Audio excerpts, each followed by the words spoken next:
Good evening and welcome. I'm Greg Gorder. On behalf of all of us at the YMCA of Greater Seattle, I am pleased to welcome you to our 2021 Annual Fund Drive Kickoff. I'm a member of our Association Board of Directors Development Committee. More importantly, I join you as a fellow champion, volunteer, and invested supporter of the Y. During the last few years, my involvement in the Y has shown me that our staff, volunteers, are the Y's most valuable assets. They are the boots, or in our case, most of the time, sneakers on the ground. Our staff and volunteers provide counseling, coaching, and care for our children, our families, and our seniors, all those in our communities who need us the most. Our staff and volunteers are the conduits for making a difference in and with our communities. Our staff and volunteers provide us with a hope as we recover from the pandemic and learn how, to thrive together. Tonight, we're going to hear some personal stories from our team members, providing us with their firsthand look at their connections with our members and our community. I expect that we'll find our hearts warming to the essential role each of these team members play in achieving our mission of equity for all.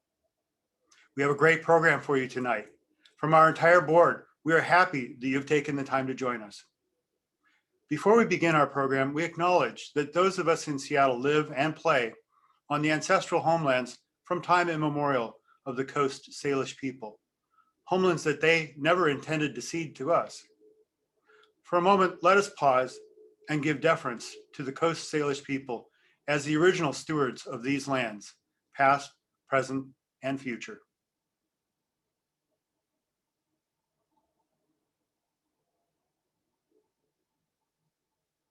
Now, I would like to pass the program over to our MC for tonight, our Executive Director and Head Honcho of the Meredith Matthews East Madison Branch, Greg Lewis. Greg? Oh, you're muted, Greg. Sorry, everybody. This is me, Greg Lewis, the other Greg, or as we call ourselves around here, the young Greg. And I'm coming to you from the historic Meredith Matthews East Madison YMCA. And thank you for joining us this evening for the launch of our annual fund drive. Now, I acknowledge things may look a little different this year. Traditionally, we'd be at a Y in a gym or maybe at somewhere in the communities that we serve. But this year, we had to get a little creative because of the pandemic. So a little later on in the program, what we're going to do is we're going to take you on a sort of a virtual visit to all of our branches, just so you can see our mission in action and what some of our leaders are doing in their particular communities. This year, more than ever, the YMCA is committed to focusing on serving our communities and showing up for our communities and doing it through an anti-racist lens that we are committed to becoming. And over the last few weeks, our facilities have started to reopen. We've invited folks back. We're ramping up our program every single day, and we're seeing more and more of our members, our families, and the people who really count on us walking through our doors. And let me tell you, they are excited to be here and that we're open. I want to start tonight by talking about our case for 2021. Our message is a message of one Y, where we've all come together, and we want this year to really be about the YMCA of Greater Seattle forever in service for a better us. And you know, the YMCA has been here for a really long time, and since the beginning, we've been serving our neighbors and our communities through the flu pandemic of 1917, the Great Depressions, countless national disasters, and other triumphant moments that occur every day. The YMCA is here. And as a historic cause, we must grow and change just like the world does. We learn from our communities, our staff, the experts that we work with, how we can best serve all the people in our communities and give them the opportunity to succeed, thrive, and be their best. This year is no different. Matter of fact, I would say that now we're needed even more. The challenges we face are new. The world is consistently and constantly changing, but the Y is still here for Evan's service for a better us. I want to talk a little bit tonight about why we're calling you to action in order to help us be around for another 100 years of service.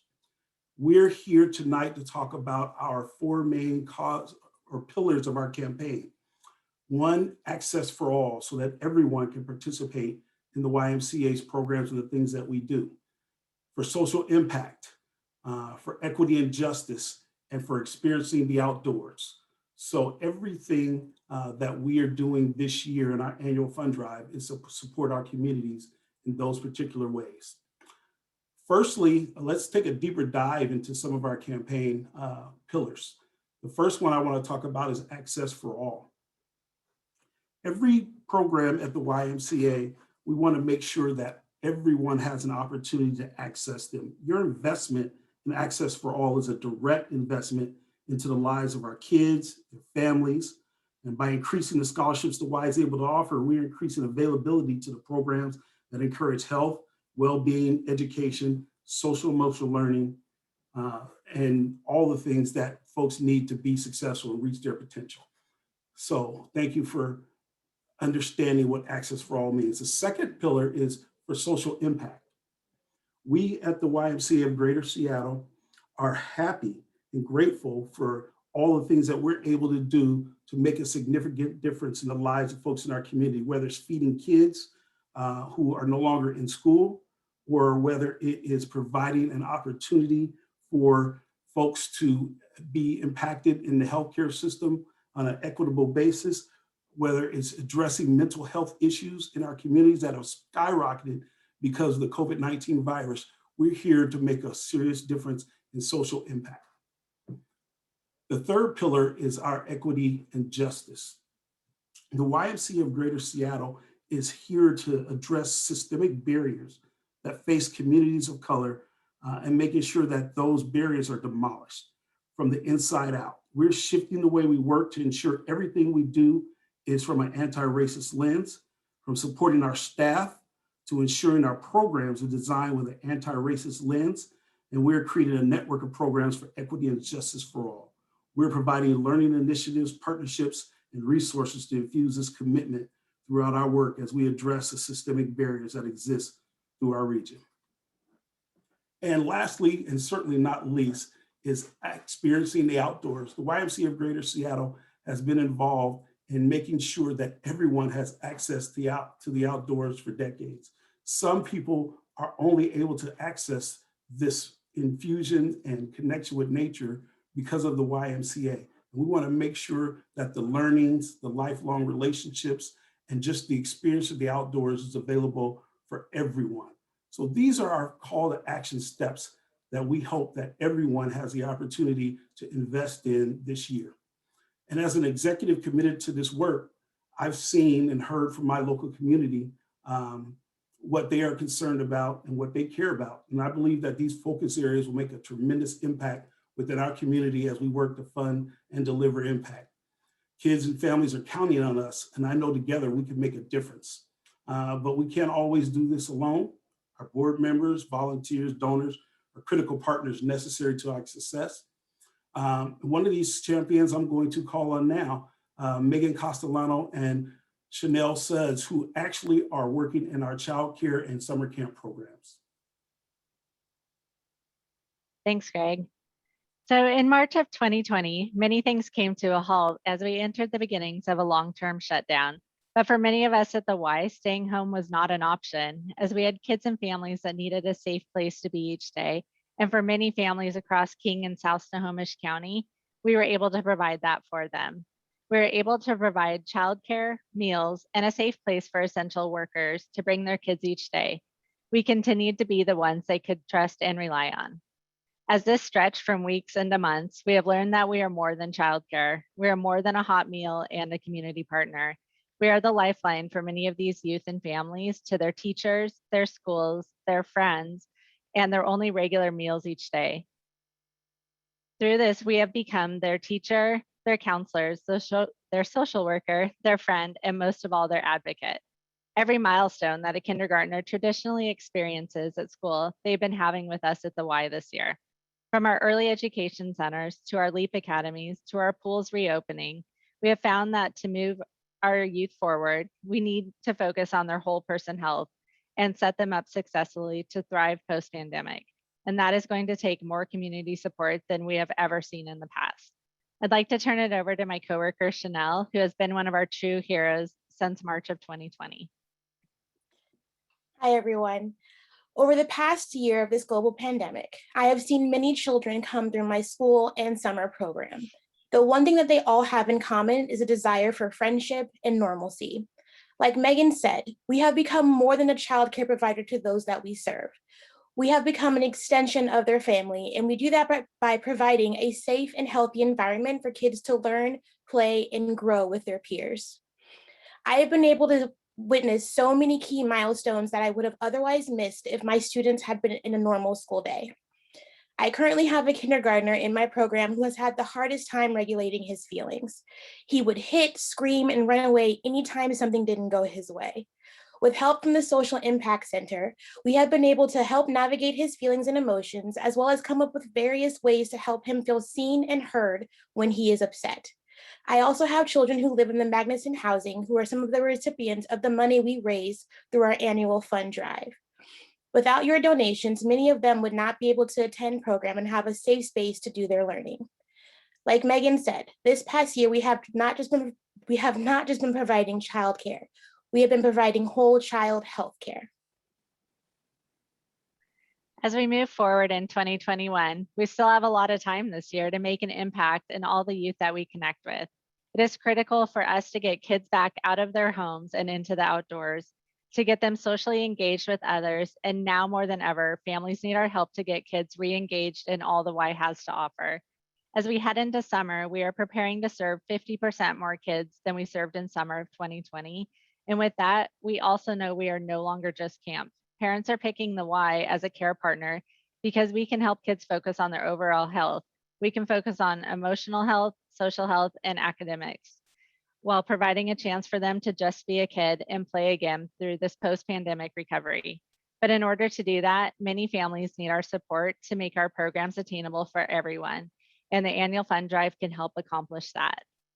Now, to learn more about our work to support the emotional and behavioral health of kids, teens, and families, I'd like to introduce Courtney Phillips-Human, mental health therapist with our Y Social Impact Center.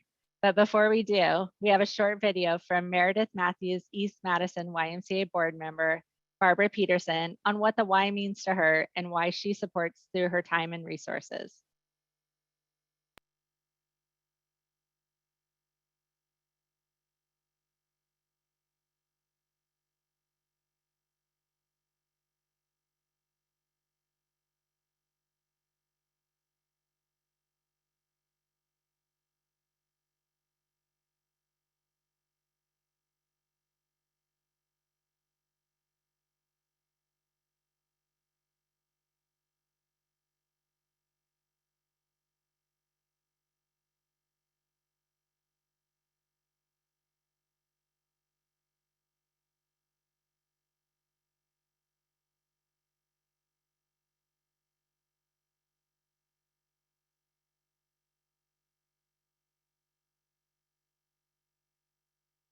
Good evening. 6 years ago, I was in dire need of respite. My beloved sister had lost her livelihood to a mental health crisis and addiction.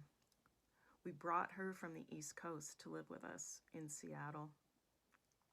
Nothing could have prepared us for the pain and the chaos that we had opened our lives to. I found respite. I found respite in the rhythm of my breath as I swam laps as a new member of the Meredith Matthews Way. But Meredith Matthews was not just a place to swim. It became a place where I was greeted by name, where I saw people acknowledging and encouraging one another's efforts. The Y community lifted me up. It gave me hope. My sister is 5 years in recovery, and I'm still swimming. And here we are. It's 2021. The fear, uncertainty, and isolation of the last year is slowly fading. All through this time, the Y has given hope and solid leadership and tangible resources.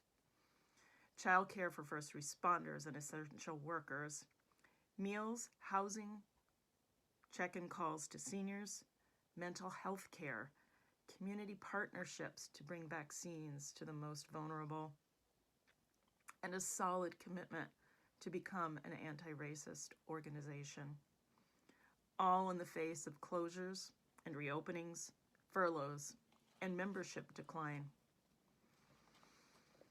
The late John Lewis had this to say about the power of community. What I try to tell young people is that if you come together with a mission and it's grounded in love and a sense of community, you can make the impossible possible. I'm proud and grateful to be a member of the YMCA community and to support the Y's work with my time and my resources. Thanks for hanging in there. I'll see you at the pool.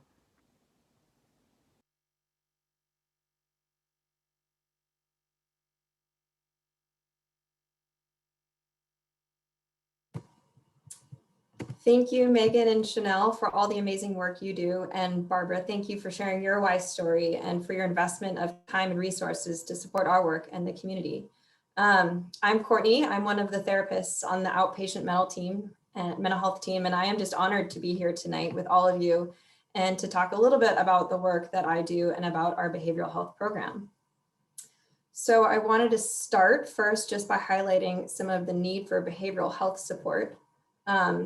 I'm guessing it's not a big surprise for folks to know that mental health services has grown exponentially during the pandemic. We've had more calls than we've had in my time at the Y, and to me, this makes a ton of sense. In therapy, a lot of the work that I do is around working with clients to create routines, identify ways to connect with family and community, remaining active, not spending a ton of time on screens, getting really good sleep, like all of the things that were no longer happening in the same way when COVID hit.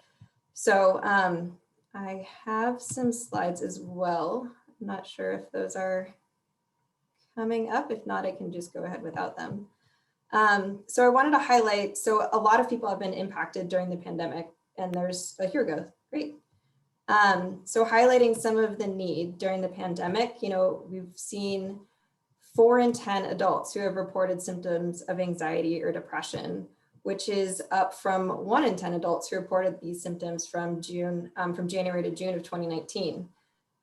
And it's important to note, I think, as well, that there have been, while a lot of people's mental health has been impacted, there are certain communities that have been hit especially hard.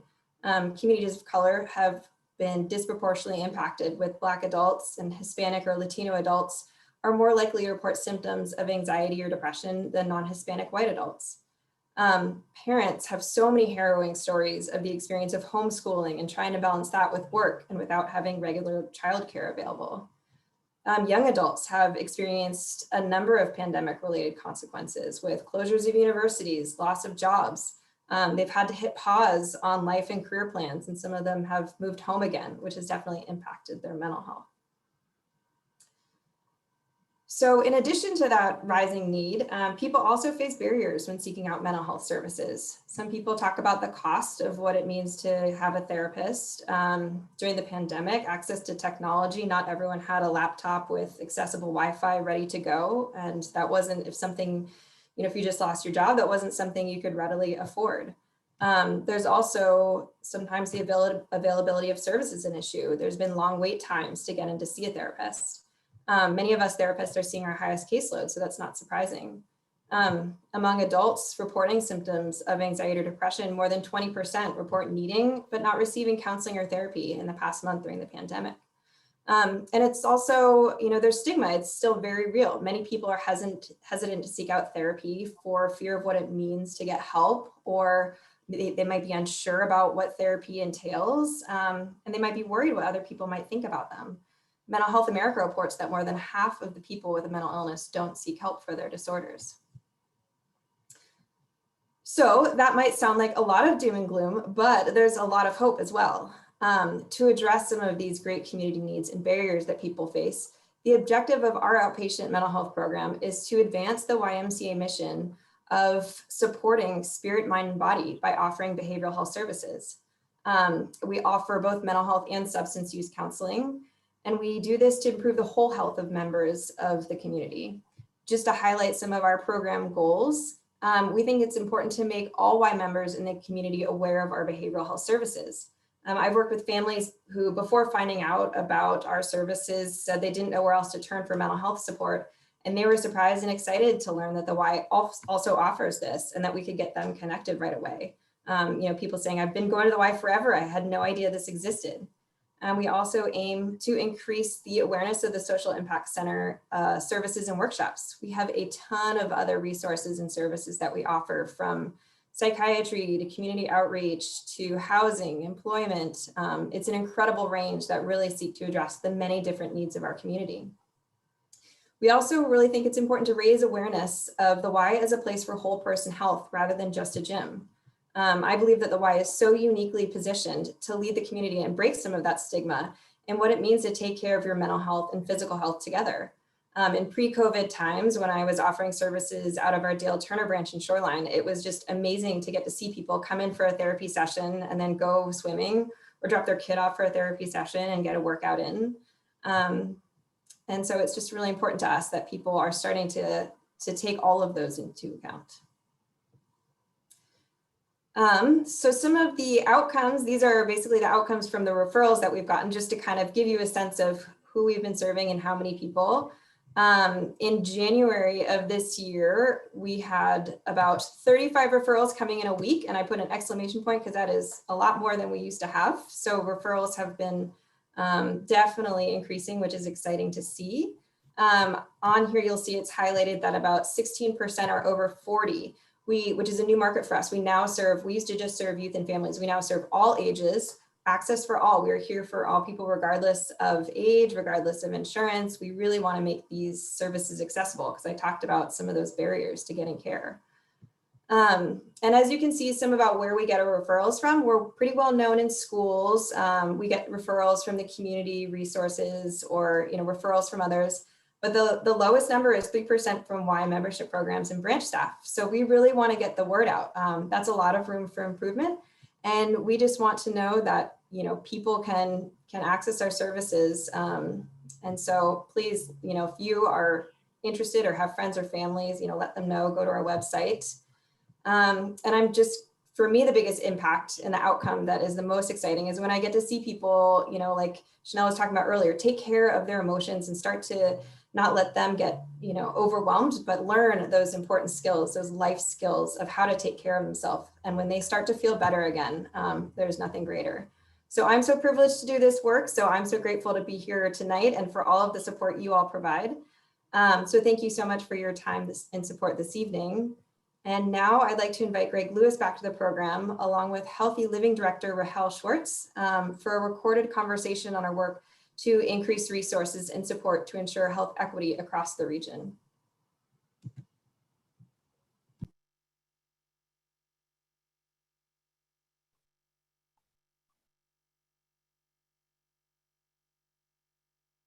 So Rahel, what has been the YMCA of Greater Seattle's role in addressing health inequities in communities that are underserved?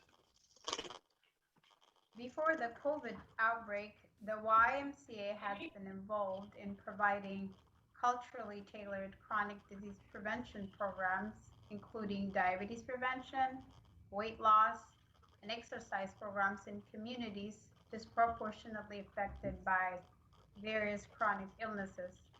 Over the years, we have established partnerships with community centers, faith-based organizations, and other institutions, which allowed us the ability to address health inequities in these communities. For example, at the moment, we are collaborating with Swedish Hospital to provide COVID-19 vaccines in the East African communities, in African communities, and other BIPOC communities in South King County. So what do you attribute your success to being able to get these communities vaccinated? My experience working in these communities, confirmed by my personal life experience, has taught me that many people within the BIPOC community don't trust the healthcare system or healthcare providers. Besides, there are informational communication barriers that prevent the educations of people in these communities.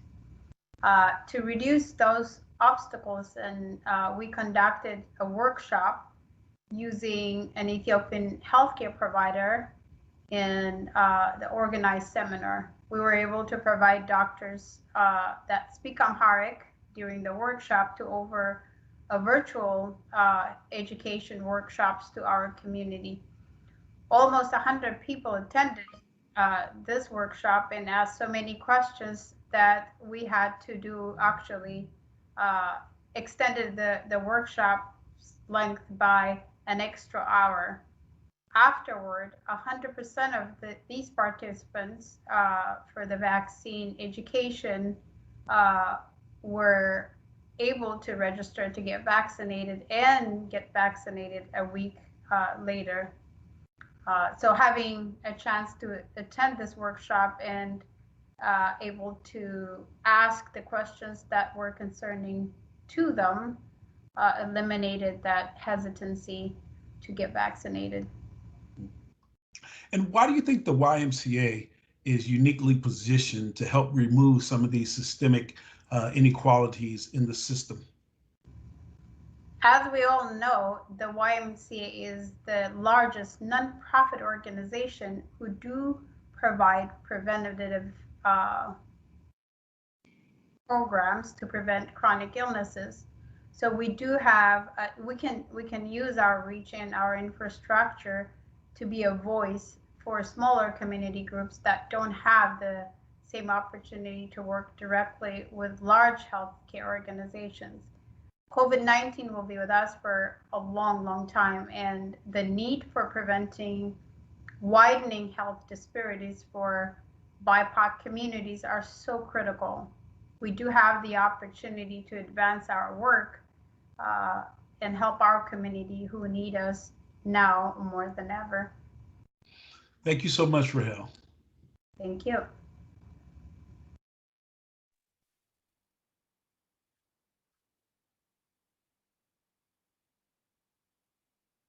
Wow. Wow. You know, I am in awe every day of the folks that I have an opportunity to work with around our association. People like Chanel and Rahel and the folks at the Social Impact Center. The work is so amazing.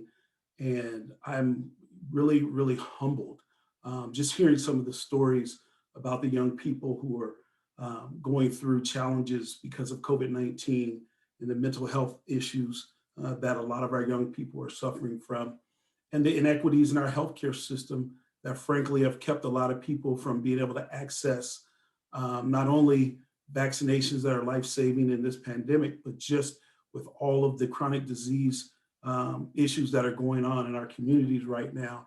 I'm really just awed by the work that the YMCA is doing. I bet some of you thought that the YMCA was just a place to come work out, but those of you who have been around and partnered with us understand all the great work that we're doing. And it's not just here at Meredith Matthews. I know that the last video we watched, Rahel was talking a little bit about what we're doing here, but all my colleagues in that one team mission around this county, and especially in the South King County, are doing great work. So I promised earlier we were going to do kind of a virtual tour. And so here's what I'm going to do. I'm going to take our mission here for Ever in Service for a Better You. I'm going to send this around our association here, and I'm going to let all of the leaders talk to you a little bit about all the great work that they're doing. So I'm going to drop this box off, and you guys enjoy the video. Here we go.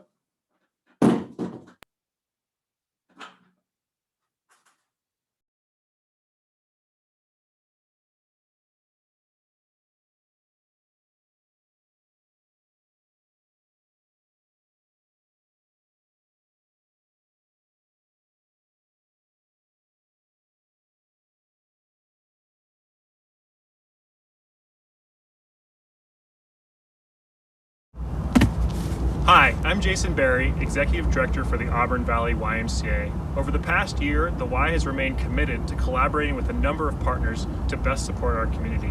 One such collaboration is with the Auburn School District. Together, and with your generous contributions, we've been able to support students inside and outside the classroom. Last spring, we provided free childcare for essential workers, and this fall and winter, we've given families a safe place and support for virtual learning for their kids while they're at work. Thank you for helping make these opportunities and many others possible. I'm Wendy Kirshner, board member at the Copeland Family Y.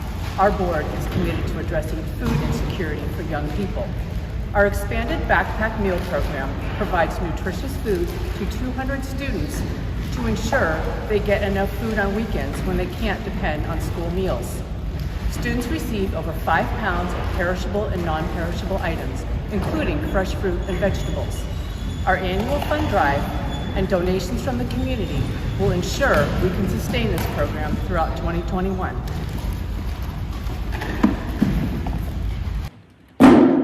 Hi, my name is Emily Morisawa and I'm the membership director here at the Kent Y. Here at our Y, we're focused on creating an equitable place for all, which means lowering barriers for anybody that may be prevented from coming here.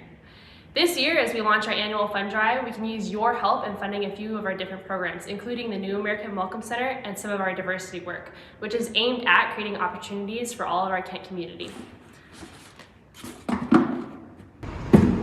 Hello, I'm Shaquan Brown, Grants Executive of the Macklifton YMCA. Our YMCA is committed to creating health equity through water safety and access to swim lessons for all individuals.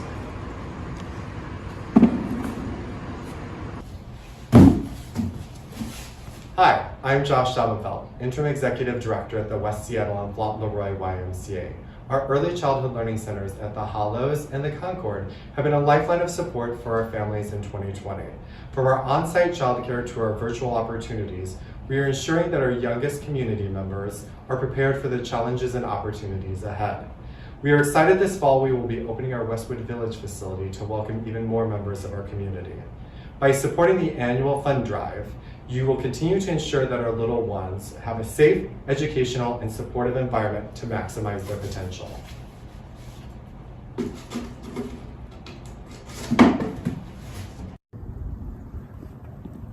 Hi, I'm Heather Siegel, the branch exec over at the Bellevue Family Y, and we're here with our partner at the Bellevue School District Family Connection Centers.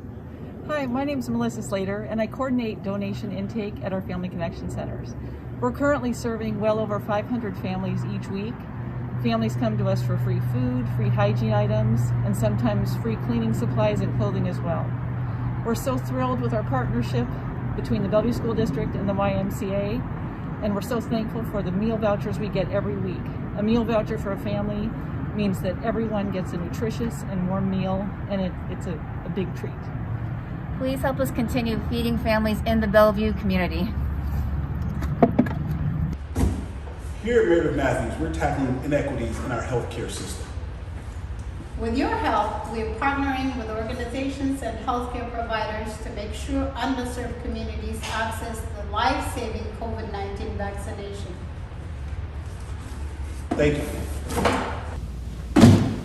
Hi, my name is Nate Smith. I'm the Executive Director of the Sammamish Community YMCA, and we are committed to providing mental health services to youth and young adults throughout our community. I would like to invite you to join us this year as part of our annual fundraising efforts to make sure these programs happen. Hello, I'm Stephanie Norton-Bradle, and I'm here at Camp Keller with our day camp director, Sarah Schuster. When our children spend time outdoors, they grow and become more confident, more resilient children, and become better stewards of the earth. At the YMCA, our staff and volunteers are committed to ensuring that all children have access to outdoor education.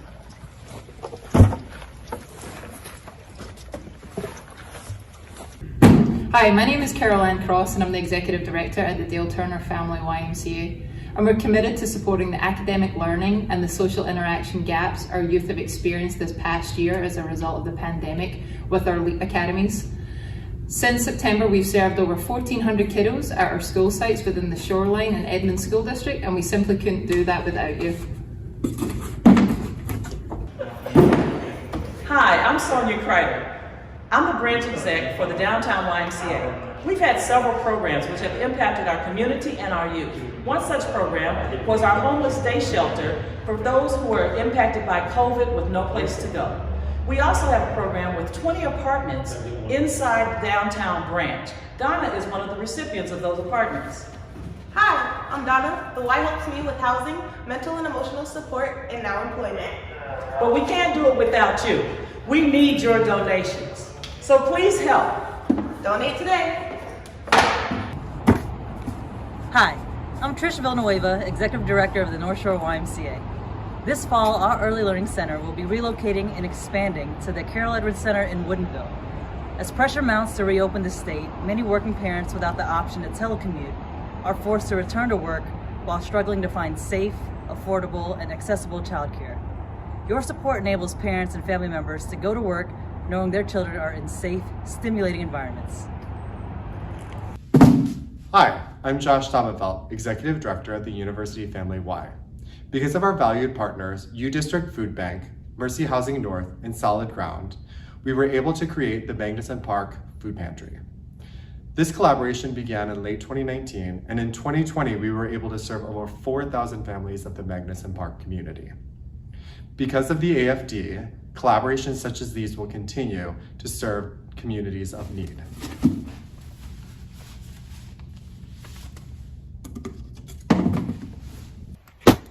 Hey there, it's Dave Appleter, Executive Director at YMCA Camp Orkila. At YMCA Camp Orkila, Camp Coleman, Earth Service Corps, and Bold and Gold, staff and volunteers are committed to providing life-changing and accessible outdoor opportunities for all. Hi, I'm Chris Rossman from the YMCA Social Impact Center.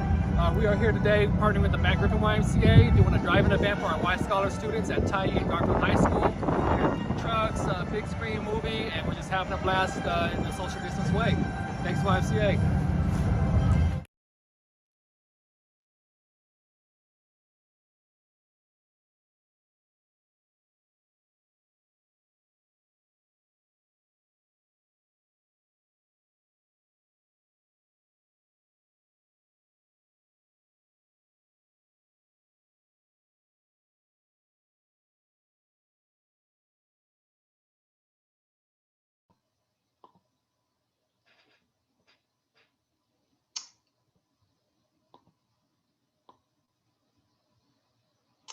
Good evening, everyone.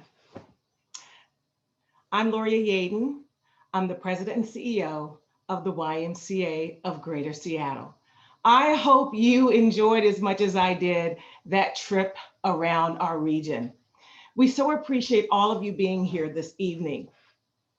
I really enjoyed seeing and hearing what our teams had to say and what they have in store for us this year to deliver hope and impact with our community.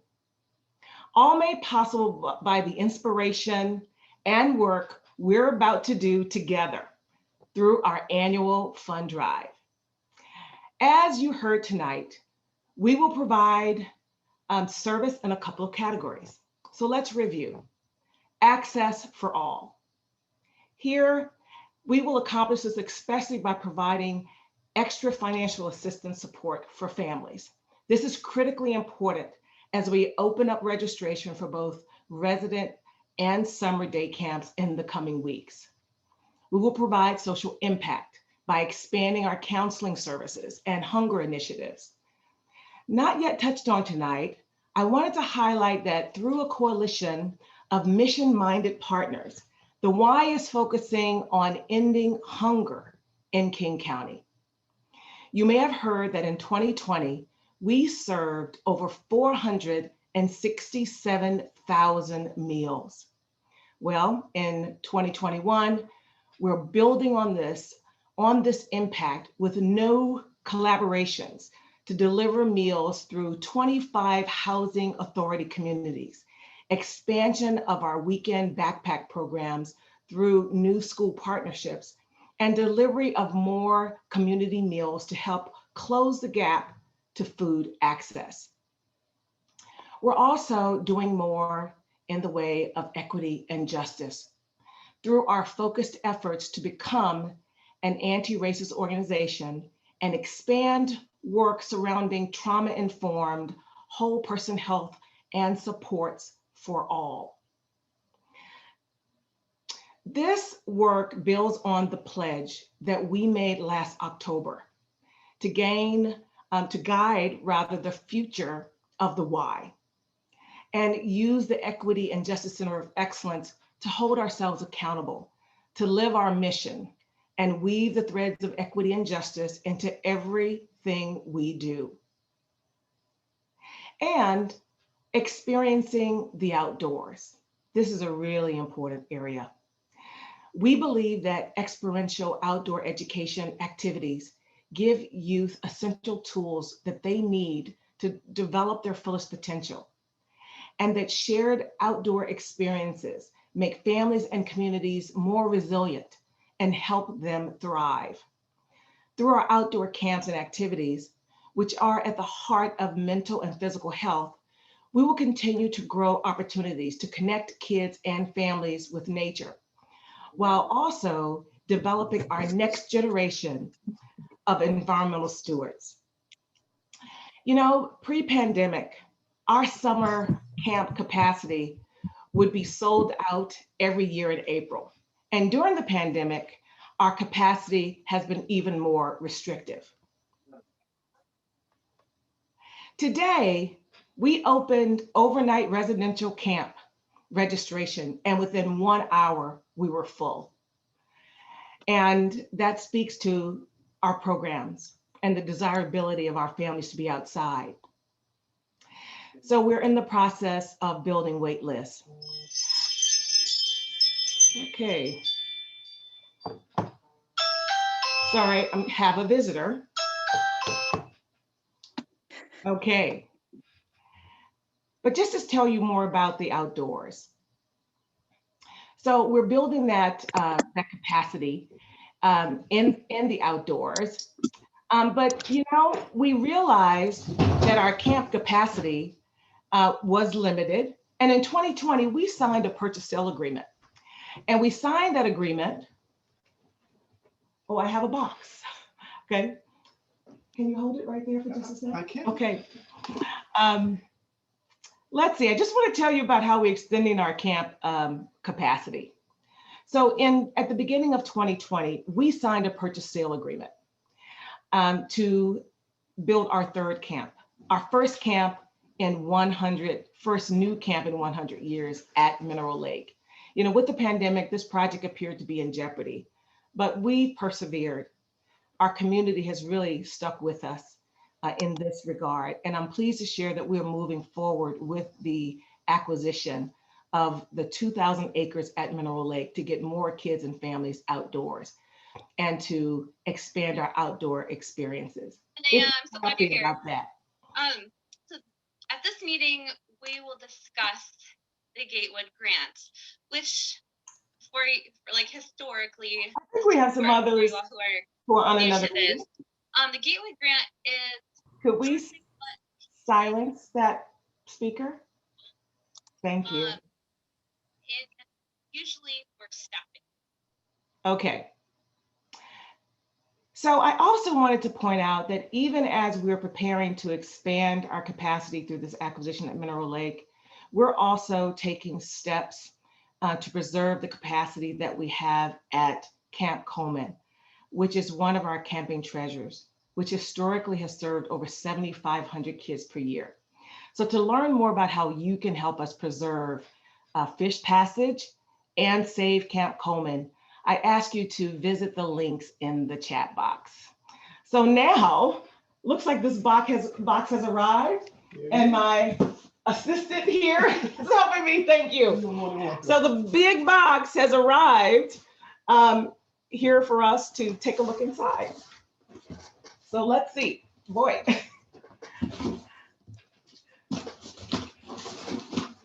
There's a lot inside. So if I quickly look through the notes here, boy, this box has been around our region. And as I look inside here, maybe it's time for a drum roll so that we could share exactly what our annual fund drive campaign goal is. Okay, let's improvise. Think of a drum roll. So our campaign goal for 2021, I'm pleased to share, is $3 million. And we know with your help, we can get there. The contributions, with these contributions this year more than ever will make a tremendous impact in our region. On behalf of all of us at the Y, thank you. Thank you so much for helping us accomplish this goal. We look forward to connecting in the coming weeks with progress, updates, and inspiration from the region. Remember, we are forever in service. Now to close out the evening, I'd like to welcome back board member Greg Gorder. Greg, back to you. Wow, thank you, Loria. Thank you for your inspiring leadership, your careful stewardship, and your constant focus on the health of our communities. Wow, Mineral Lake, Kyla, Camp Coleman, that's fantastic. Thank you also for the tremendous efforts of our dedicated staff, those we heard from tonight, and each of those others whose hard work during this last year has brought us to this point. Hope, resilience, equity, justice, community, compassion. These are just a few of the words we heard tonight that inspire me and give me strength as we reopen businesses and services, re-engage with what we love, show up for each other. The Y's been the basis for community across our country for nearly 150 years. And with the efforts of all of those you've heard from tonight, and each of us, we'll be around for another 150 years. During the last year, the Y has helped our children, our families, and our elders through the depths of fear, loneliness, hunger, and disease. The Y's response to the pandemic and the inequities of the pandemic that the pandemic has laid bare have brought us to the threshold of once again becoming a thriving community. To get there, though, we need your help. On the screen are three ways to stay engaged with the Y. Advocate, join, give. There'll be links to each of those added to the chat box. If one of the stories you heard tonight inspired you, please pass along that story to a friend. Telling our stories is how to be our advocate. If one of the stories tonight intrigued you, please click on the Y's website to learn more. As our region begins to open it up again, join us to visit a program site. If you're not yet a member of the Y, please join a branch and begin your own wellness journey. Finally, if one of our stories spoke to your heart, please join me in making a meaningful contribution to the Y. Our support is necessary to realize the critical initiatives that we've heard about tonight. If you're ready to give now, our online donation link is in the chat box. You can also text 55678 to donate. That's 55678. Like each of you, my family gives to several nonprofits and charities. Each of us makes choices about where and how we advocate, engage, and give. I hope that you will each join me in putting the Y at or near the top of your own giving. So what is next? For those of us who are volunteers, today is the start of our annual fund drive. The first thing tomorrow morning, make a list of those you think would share your interest in the Y. Reach out to each person on your list, whether in person, by phone, email, text, or social media. Share your enthusiasm and passion for the Y's mission. If you're not yet a volunteer or even a member, please continue to join our journey by learning more. Consider joining us for the Y's Social Impact Center event on March 25th from 6 to 7:30, or for our Mission Forum virtual event on March 31st, also from 6 to 7:30, that will focus deeper on the health equity work that you've heard about tonight from Rahel and Greg. A link to register for these two events will be in the chat box. It's almost 7. I appreciate your time. Thank you for joining us tonight. We're grateful for your time and your interest. Please take care and have a wonderful evening. Good night.